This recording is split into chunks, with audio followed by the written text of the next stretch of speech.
choose our socks for success in all endeavors. Fortunes rises from the heel, and good luck for life. Good morning. Today is Monday, April 14, 2025. Today in history, 13 years ago today, American inorganic chemist William Nunn Lipscomb Jr. passed away.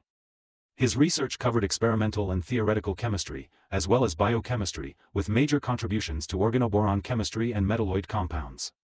His work on chemical bonds in intermetallic compounds opened new scientific directions. Lipscomb received the Nobel Prize in Chemistry in 1976. Welcome to today's Ching Chow Morning News. Let's start with political updates.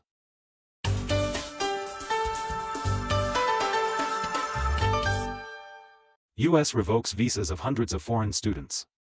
According to Washington News, at least 147 international students recently had their U.S. residency status revoked, affecting both current students and recent graduates.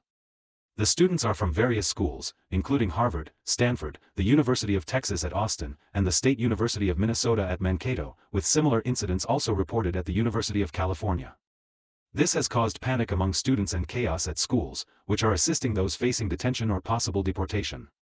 Several students have sued the government, and more lawsuits are expected.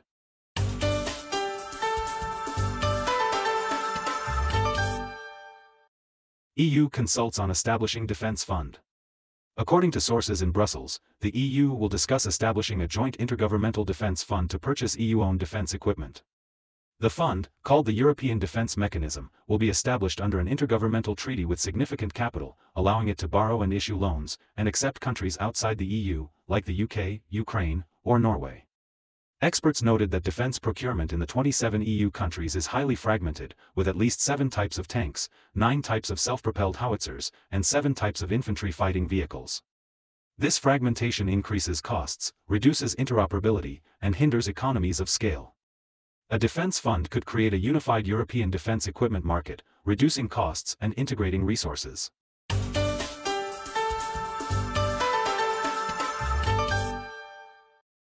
Canada-US tourist numbers dropped by 20%.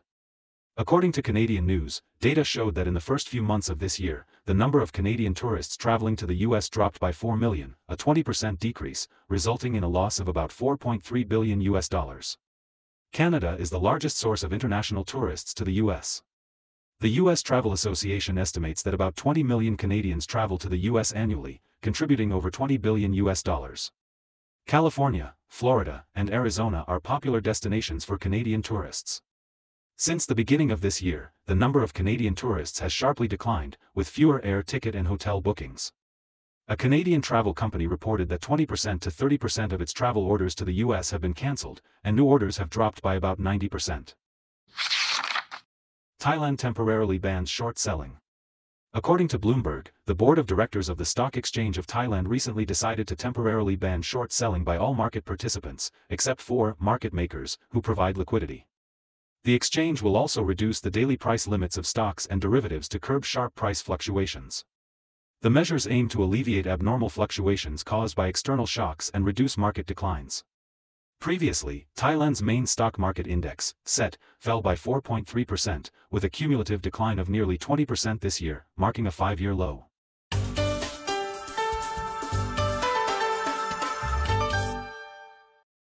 UK reports case of unknown source monkeypox 1B variant. According to AFP, the UK Health and Safety Agency recently confirmed a case of infection with the monkeypox type 1B variant. The patient has no travel history or contact with other infected individuals, and the source of infection is under investigation. Monkeypox, a viral disease related to smallpox, causes symptoms like fever, rash, pustular blisters, and swollen lymph nodes. In 2024, the new 1B variant spread widely in the Democratic Republic of the Congo and to neighboring countries, including Burundi, Kenya, Rwanda, and Uganda. Some cases were also reported in Sweden, India, Thailand, Germany, and the UK, raising global health concerns. Endangered Siamese crocodile population begins to recover. According to the Cambodia-China Times, data recently showed that Cambodian conservationists recorded 60 Siamese crocodiles hatching in the wild last year, setting a record for this endangered species in over 100 years. The Siamese crocodile, which can grow up to 4 meters long, is distinguished by a bony ridge behind its eyes. Once common in Southeast Asia, its population sharply declined due to hunting and habitat loss. By the 1990s, it was nearly extinct and was listed as critically endangered by the International Union for Conservation of Nature. In 2000, Cambodia launched a conservation plan, and the population has since begun to recover.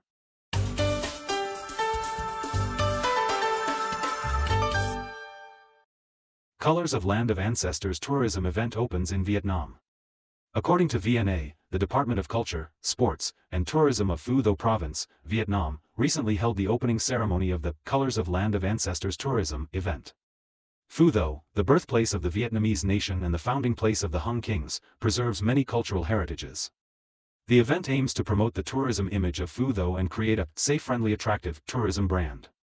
2025 marks the first year of the Colors of Land of Ancestors tourism event. Phu Tho hopes to offer tourists an immersive experience of ancestral culture, tourism, and unique food culture during their route-seeking journey. According to Tsilian Press, the Container Shipping Index, European line, futures recently fell across the board, with the main contract closing down 8.32% at 1,767 points. That's all for today's Qing Chao Morning News. Thanks for watching. Join us at the same time tomorrow.